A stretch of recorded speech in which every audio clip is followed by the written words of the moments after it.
Hey, welcome everybody to another exciting episode of Cyber Streets at Inner City Culture League. I am Mr. Williams, and I thank you all for joining me today.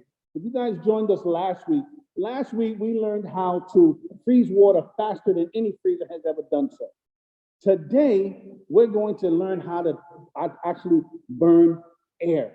Now, unlike last week's presentation, you guys can try that at home. This week's presentation, you'll hear it in the video. Do not, I repeat, do not try this at home. It's just an experiment so we get an understanding of something called natural gases. Again, do not try this experiment at home. Give me one moment as I share my screen.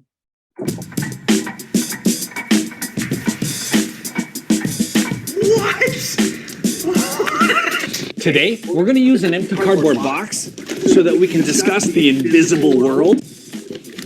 Natural gas. That's right, we're talking about methane, and if everything goes correctly, we won't need one of these. Welcome to Impossible Science.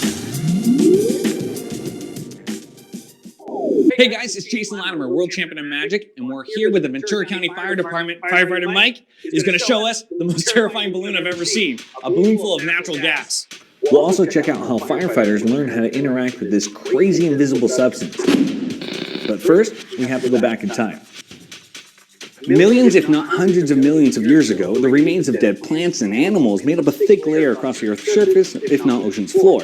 Now, with sand and silt and calcium carbonate, with the heat and pressure deep below the Earth, those remains transformed into what we call fossil fuels. Now, there's coal, there's petroleum, and there's natural gas.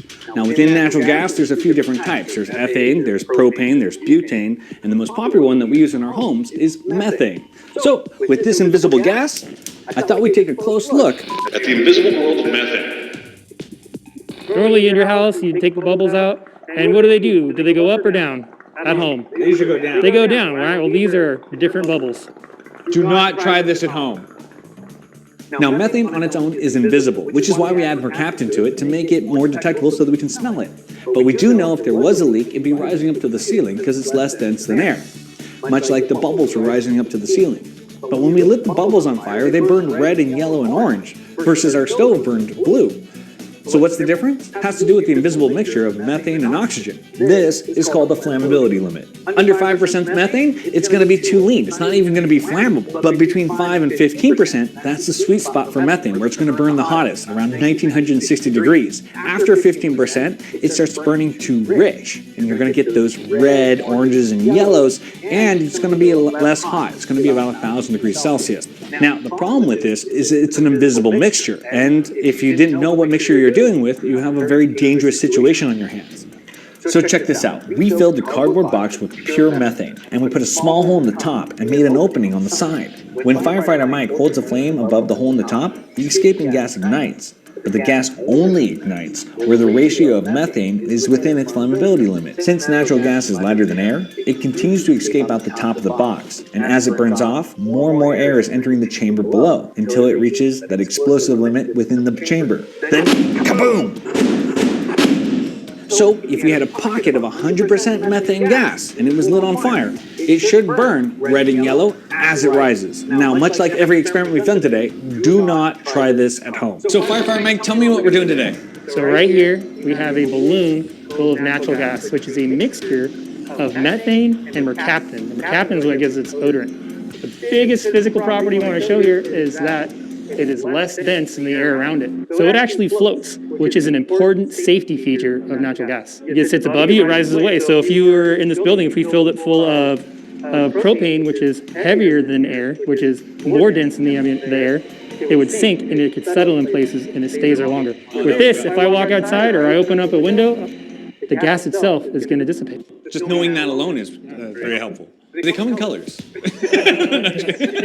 So when the balloon pops, the methane is no longer contained and spreads quickly across the ceiling. It also burns a bright red and yellow, which means the mixture of methane to oxygen was over 15%. Let's do that again. Whoa, that is so hot. Well, that's it for today. I hope you enjoyed learning about the invisible world of natural gas. And I want to give a huge thank you to the Ventura County Fire Department for helping me out on this episode. If you enjoy learning about the impossible topics and invisible worlds that are around us, let me know. Click the like button, share the video with your friends. And if you like learning about my crazy experiments, make sure you subscribe to the channel. Until next time, stay curious, because the right question changes everything. What are you doing? We're doing the dishes. You're gonna help me? Of course. Impossible science dishwasher. Yeah.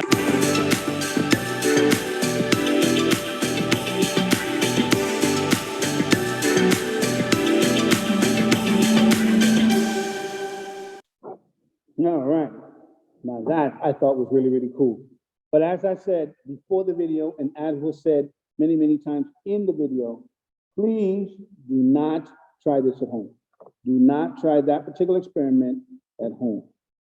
And one of the things that I wanted to talk about is that they talk about is the gas that they used was methane. And it is the same gas that's used to light the stove on many of our non-electrical stoves.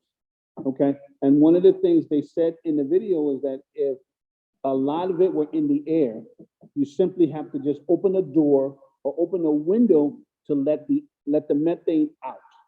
Because if it gets to a point where there's more methane as air comes in, there's the explosion. And one of the other things they talked about was the fact that it's lighter than air. So if indeed you ever walk into your house and you have to go in, the first thing you want to do is stay outside and let somebody of authority make sure it's safe. Generally, the fire department, make sure that it's safe to go in. And you'll notice that when they go in, they do all that they can to stay low, because again, the methane gas rises. And obviously it's not a gas that we can breathe. So this is one of the things you can do to be safe. But the safest thing you can do, as I said before, is to stay outside and alert someone of authority. And hopefully they get in touch with the fire department and allow them to do their jobs as well and as best they do it. I am Mr. Williams. I thank you for having joined me today. Until next time, take care. Hey guys, welcome to another episode of Virtual Sankofa After School Program Intercity Cultural League. We are talking today about decisions. We have spoken about decisions before a few times, but I'm going to talk to you today about decisions as defined by Dr. Bachman, which we went over a lot of Dr. Bachman's work. And I want to talk to you today about how he defines decisions and how you can decide things on your own, because as you get older, you are going to have to make decisions on your own. You're not going to always be able to look to parents. Hopefully you won't always look towards your friends or peers to help you make decisions. You'll have a strong mind and the confidence to make your own decisions. So some decisions are going to be very difficult. That's I have to put that out there. You have to be aware that people around you, things around you, such as television or society, movies, advertisements, these are all things that can possibly affect your decisions and your decision-making skills. So you're going to have to come up with an organized method for making decisions so that if you're ever faced with a difficult decision and you can't really decide what to do right away, then you can always refer back to your organized system or method for making decisions. This is something that I need to do myself personally because I don't make decisions very well. I'm very indecisive. So when it comes to having to decide about something, I'm always weighing my options because I want to always make the best choice. And sometimes that can take longer than it needs to take. If there's a decision that needs to be made immediately, I'm probably not the person that you're going to want to refer to make that decision.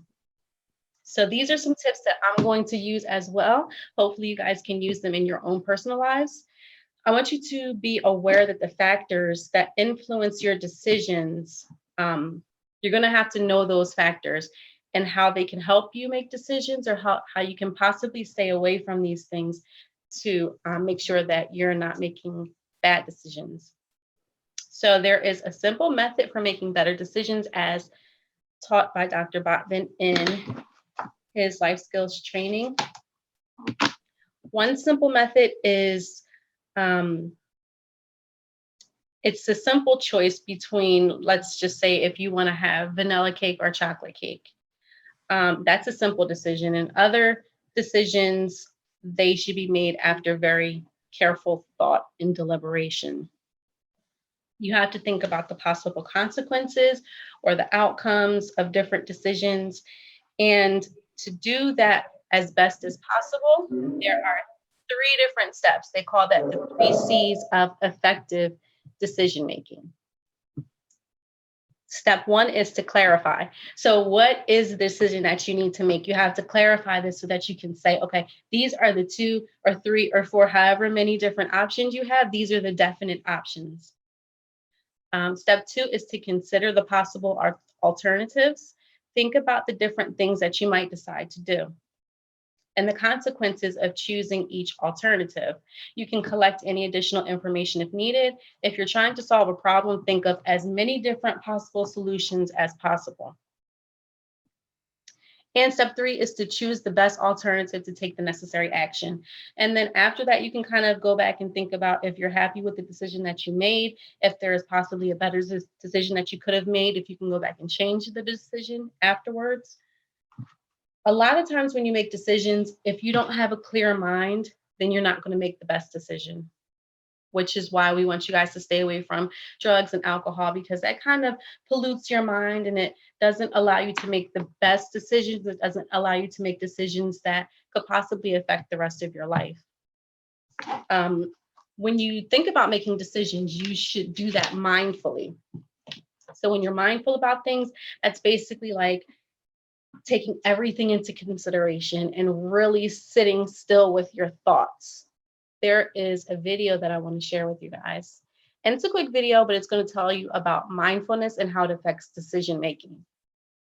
So give me one moment to share my screen. Okay, it looks like we're having a little bit of difficulty with the sound. So give me one moment. I'm going to try to fix this sound.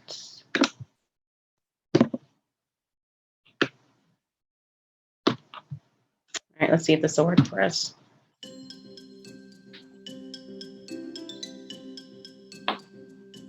This is Jaden. I'm going to tell you a story about his very bad day. It all started when he slept through his alarm. He had to get dressed quickly and rush out the door to catch the bus. Then, a kid on the bus made fun of him for no reason. And he thought, this is the worst. When Jaden got off the bus, he stepped right into a big puddle and soaked his shoes and socks. He thought, this is the worst. When he got to class, Mrs. Ford asked him to turn in his homework. But when Jaden looked in his bag, he couldn't find it. He forgot it when he rushed out the door. Then he thought, this is the worst. During class, Jaden couldn't concentrate on anything because he was in such a bad mood. All he could think about was his late start, the kid on the bus, his wet shoes and socks, and his missing homework. That's when Mrs. Ford called on Jaden for the answer. He didn't even know what question they were on. Jaden was silent, and he felt like everyone was staring at him. That made him mad. He slammed his fist down on the desk and shouted, "I don't know!" But Jaden immediately knew that wasn't right. He didn't know what happened. He felt so out of control and upset. Now the class was really staring at Jaden, and Mrs. Ford asked him to see her during recess. And he thought, this is the worst. At recess, Jaden went to Mrs. Ford's class. He sat down, and she asked what was bothering him. Jaden explained to her all of the terrible events from that morning. Mrs. Ford showed him a jar of water and said, "This jar represents your mind." Then she held out a dish of glitter. These represent all of your distracting thoughts and feelings that play over and over in your mind. She then dropped the glitter in the jar, put the lid on top, and shook the jar. The glitter flew around furiously, just like Jaden's thoughts. "Now, let's see what happens if we stop shaking our thoughts and feelings," Mrs. Ford said. They sat in silence and watched as the swirling glitter slowed down and began to sink to the bottom. Mrs. Ford told Jaden to focus only on the glitter and his breathing. One by one, each piece fell. It was so quiet he could hear his breaths go in and out, in and out, in and out. He could see his chest rise up and down with each breath. Up with his inhale, down with his exhale. Up, down. He could feel his heartbeat slowing down. He could feel his angry thoughts slowly drifting away. He felt calmer. As the glitter slowed, Jaden's thoughts slowed. His bad day was no longer repeating in his head as much. His bad day stopped bothering him. Jaden just focused on the jar and his breathing, and he felt better. Finally, Mrs. Ford held up the jar. All the glitter had settled down, just like his thoughts and feelings. Jaden smiled for the first time that day. He felt okay.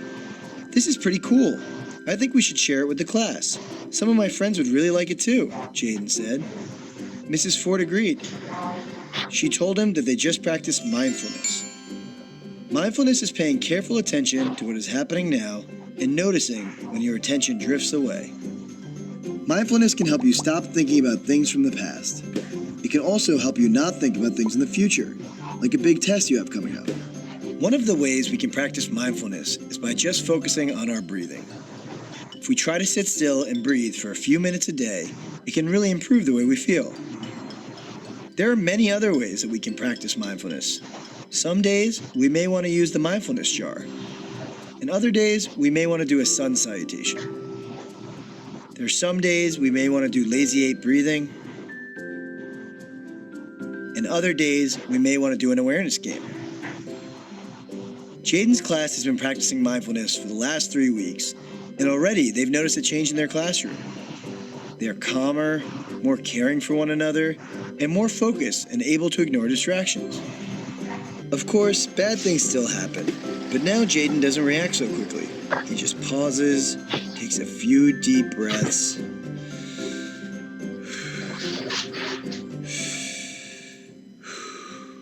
and thinks everything will be okay.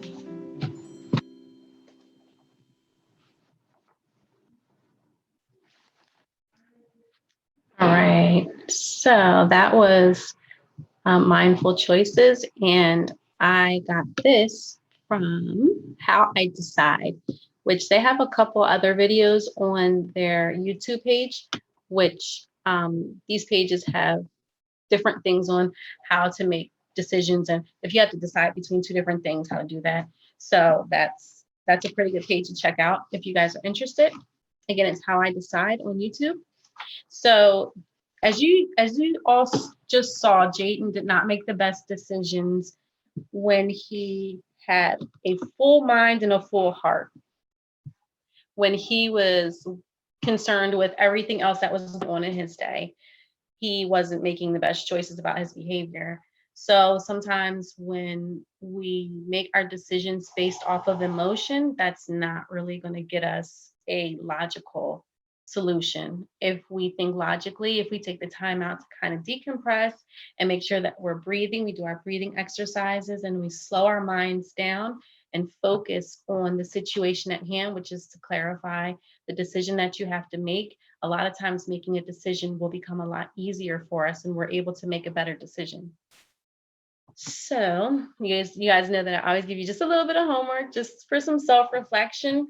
This is something that is not going to be checked, but you can do this at home at your leisure. I want you to make a list of decisions that you've had to make in the past recently. And I want you to make some columns. And in one column, you can put parents.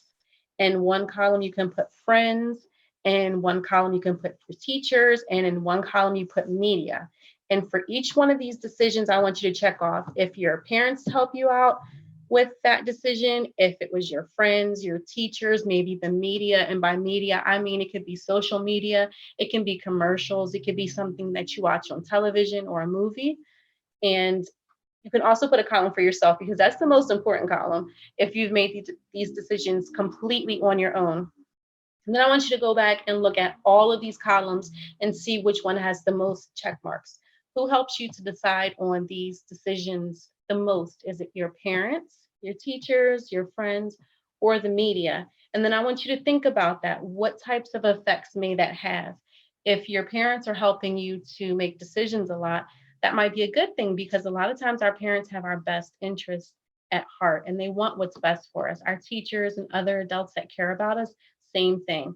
Sometimes with your friends, if your friends are helping you make a lot of your decisions, that can be great sometimes. And sometimes maybe your friends don't have as much experience and they may be thinking that they're helping you, that maybe you should check in and double check with an adult, a parent, or a teacher that you can trust, just to double check those decisions.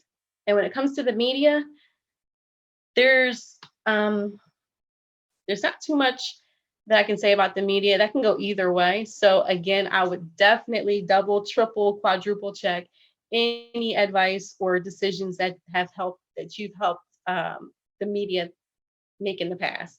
So until next time, hope you guys are making great decisions. And if you need any help with that, again, double check with your parents or any other adult that you trust that cares about you. Okay, until next time.